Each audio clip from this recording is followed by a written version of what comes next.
ಒಂದು ಘಟನೆಯ ನಂತರ ದೇಶದಾದ್ಯಂತ ಹೈ ಅಲರ್ಟ್ನಲ್ಲಿ ಇರುವಂತೆ ಗೃಹ ಇಲಾಖೆಗಳಿಗೆ ಈಗಾಗಲೇ ಸೂಚನೆ ಕೂಡ ಕೇಂದ್ರದಿಂದ ಬಂದಿದೆ. ಕರ್ನಾಟಕದ ಕರಾವಳಿ ಪ್ರದೇಶದಲ್ಲೂ ಕೂಡ ಕಟ್ಟೆಚ್ಚರ ವಹಿಸಲಾಗಿದೆ. ಯಾವುದೇ ಅನುಮಾನಾಸ್ಪದ ಚಟುವಟಿಕೆಗಳು ಕಂಡು ಬಂದರೆ ಸೂಚನೆಯನ್ನು ಕೂಡಲೇ ಕೊಡಬೇಕು ಅಂತ ಹೇಳಲಾಗಿದೆ. ಎಲ್ಲರೂ ಕೂಡ ಆನ್ ದ ನೀಸ್ ಇದ್ದಾರೆ. ಕರಾವಳಿ ಕಾವಲು ಪಡೆ ಇರ್ಬೋದು, ನೇವಿ, ಕೋಸ್ಟಲ್ ಗಾರ್ಡ್ ಎಲ್ಲರಿಗೂ ಟಾಸ್ಕ್ ಅನ್ನು ಕೊಡಲಾಗಿದೆ. ಗಸ್ತು ತಿರುಗುವಂತಹ ಪ್ರಮಾಣ ಹೆಚ್ಚು ಮಾಡಲಾಗಿದೆ. ಕರಾವಳಿ ಕಾವಲು ಪಡೆಯ ಸ್ಪೀಡ್ ಬೋಟ್ಗಳಂತ ಇರುತ್ತೆ, ಅವರು ಪೆಟ್ರೋಲಿಂಗ್ ಮಾಡ್ತಾರೆ. ಈಗ ನಾವು ರೋಡಲ್ಲೆಲ್ಲ ಪೊಲೀಸರು ಪೆಟ್ರೋಲಿಂಗ್ ಮಾಡ್ತಾರಲ್ಲ, ಹಾಗೆ ಅವರು ಮಾಡ್ತಾರೆ. ಹಾಗಾದ್ರೆ ಸ್ಥಿತಿ ಹೇಗಿದೆ? ಒಂದು ಪ್ರತ್ಯಕ್ಷ ವರದಿ ಇದೆ, ನೋಡ್ಕೊಂಡು ಬರೋಣ ಬನ್ನಿ. ಕಾಶ್ಮೀರದ ಪಹಲ್ಗಾಮ್ನಲ್ಲಿ ನಡೆದಂತಹ ಹಿಂದೂಗಳ ನರಮೇಧದ ನಂತರ ದೇಶದ 4 ಸುತ್ತ ಕೂಡ ಗಡಿಯಲ್ಲಿ ಭದ್ರತೆಯನ್ನು ಹೆಚ್ಚಿಸಲಾಗಿದೆ. ಈಗಾಗಲೇ ಕೇಂದ್ರ ಸರ್ಕಾರದ ಒಂದು ಸೂಚನೆಯನ್ನು ಬಂದಿರುವಂಥದ್ದು, ಎಲ್ಲೆಲ್ಲ ಗಡಿ ಪ್ರದೇಶ ಇದೆ ದೇಶದ್ದು ಅಲ್ಲೆಲ್ಲ ಅಲರ್ಟ್ ಆಗಬೇಕು ಅನ್ನುವಂಥದ್ದು. ಆ ಹಿನ್ನೆಲೆಯಲ್ಲಿ ದಕ್ಷಿಣ ಭಾರತದಲ್ಲಿ, ಅದು ಕೂಡ ಕರಾವಳಿ ಕರ್ನಾಟಕದಲ್ಲಿ ಸುಮಾರು 325 ಕಿಲೋಮೀಟರ್ಗಳ ಗಡಿ ಪ್ರದೇಶ ಇದೆ. ಅದು ಸಮುದ್ರದ ಗಡಿ ಪ್ರದೇಶ. ಇಲ್ಲಿ ಹೆಚ್ಚಿನ ಒಂದು ಕಟ್ಟೆಚ್ಚರವನ್ನು ವಹಿಸಲಾಗಿದೆ. ಒಟ್ಟು 3 ವಿಭಾಗಗಳನ್ನಾಗಿ ಮಾಡಲಾಗಿದೆ ಸಮುದ್ರದಲ್ಲಿ ರಕ್ಷಣೆಗೋಸ್ಕರ. ಒಂದು ನೇವಿ, ಕೋಸ್ಟ್ ಗಾರ್ಡ್ ಮತ್ತು ಕರಾವಳಿ ಕಾವಲು ಪೊಲೀಸ್ ಅನ್ನುವಂಥದ್ದು. ಸುಮಾರು 320 ಕಿಲೋಮೀಟರ್ಗಳು ಕರ್ನಾಟಕದ ಕರಾವಳಿ ಕಾವಲು ಪೊಲೀಸರಿಗೆ ಬಂದರೆ ಇಲ್ಲಿ ಸುಮಾರು 13 ಸ್ಪೀಡ್ ಬೋಟ್ಗಳು ಇಲ್ಲಿ ವರ್ಕ್ ಆಗ್ತದೆ. 9 ಪೊಲೀಸ್ ಠಾಣೆಗಳು ಇಲ್ಲಿ ಕಾರ್ಯಾಚರಿಸ್ತಾ ಇರುವಂಥದ್ದು. 3 ಜಿಲ್ಲೆಗಳಿಗೆ, ದಕ್ಷಿಣ ಕನ್ನಡ, ಉಡುಪಿ ಜಿಲ್ಲೆ ಮತ್ತು ಉತ್ತರ ಕನ್ನಡ ಜಿಲ್ಲೆಗೆ ಹೆಡ್ ಕ್ವಾರ್ಟರ್ಸ್ ಆಗಿ ಉಡುಪಿ ಜಿಲ್ಲೆಯಲ್ಲಿ SP ಅವರನ್ನು ನೇಮಿಸಲಾಗಿದೆ ಮತ್ತು ಪೊಲೀಸ್ ಠಾಣೆಗಳನ್ನು ಇಡೀ 3 ಜಿಲ್ಲೆಗಳಲ್ಲಿ ನೇಮಿಸಲಾಗಿದೆ.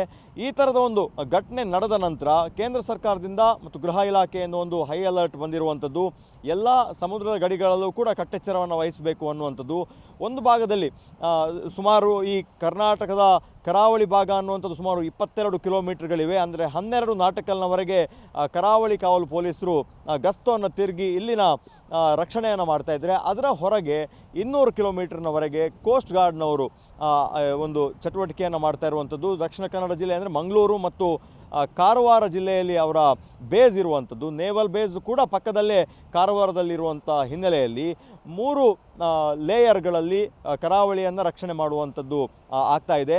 ಪ್ರಮುಖವಾಗಿ 13 ಸ್ಪೀಡ್ ಬೋಟ್ಗಳು ಇಲ್ಲಿ ಕಾರ್ಯಾಚರಿಸಿದರೂ ಕೂಡ ಇಡೀ ಮೀನುಗಾರಿಕಾ ಇಲಾಖೆಯ ಮೇಲೆ ಪೊಲೀಸರು ಒಂದು ನಿಗಾವನ್ನು ಇಟ್ಟಿದ್ದಾರೆ, ಅವಲಂಬಿಸಿದ್ದಾರೆ. ಯಾಕಂದರೆ ಸಾವಿರಾರು ಬೋಟ್ಗಳು ಸಮುದ್ರದಲ್ಲಿ ಮೀನುಗಾರಿಕೆ ಚಟುವಟಿಕೆಯನ್ನು ಮಾಡ್ತಾ ಇರ್ತದೆ. ನಾವು ನೋಡ್ಬೋದು ಈ ಭಾಗಗಳಲ್ಲಿ ಬೇರೆ ಬೇರೆ ಥರದ ನಾಡದೋಣಿ ಮೀನುಗಾರಿಕೆ ಇರ್ಬೋದು, ಅಥವಾ 10-15 ದಿವಸ ಡೀಪ್ ಸೀಗೆ ಹೋಗುವಂತಹ, ಗುಜರಾತ್ ಬಾರ್ಡರ್ನವರೆಗೂ ಕೂಡ ಹೋಗುವಂತಹ ಡೀಪ್ ಸಿ ಬೋಟ್ಗಳಿದೆ. ಅವರಿಂದ ಮಾಹಿತಿಗಳನ್ನು ಪಡ್ಕೊಳ್ತಾ ಇದ್ದಾರೆ. ಈ ಥರದ ಘಟನೆ ಆದ ನಂತರ ಒಂದು ಹೆಚ್ಚುವರಿ ಮಾಹಿತಿಯನ್ನು ನೀಡ್ತಾ ಇರುವಂಥದ್ದು. ಯಾವುದೇ ಸಂಶಯಾಸ್ಪದ ವ್ಯಕ್ತಿಗಳಾಗಿರ್ಬೋದು, ಬೋಟ್ಗಳಾಗಿರ್ಬೋದು, ಅದೆಲ್ಲಾದರೂ ತಮ್ಮ ಗಡಿಯಲ್ಲಿ, ಅದು ನೇವಿಯ ಗಡಿ ಆಗಿರ್ಬೋದು, ಕೋಸ್ಟ್ ಗಾರ್ಡ್ನ ಗಡಿ ಇರ್ಬೋದು, ಅಥವಾ ಕರಾವಳಿ ಕಾವಲು ಪೊಲೀಸ್ನ ಗಡಿ ಇರ್ಬೋದು, ಇಲ್ಲೆಲ್ಲಾದರೂ ಕಂಡು ಬಂದಂತಹ ಸಂದರ್ಭದಲ್ಲಿ ಆ ಮಾಹಿತಿಯನ್ನು ಕೂಡಲೇ ಕೊಡಬೇಕು ಅನ್ನುವಂಥದ್ದು. ಕೇವಲ ಸಮುದ್ರ ಮಾತ್ರ ಅಲ್ಲ, ಭೂಭಾಗ ಇದೆ.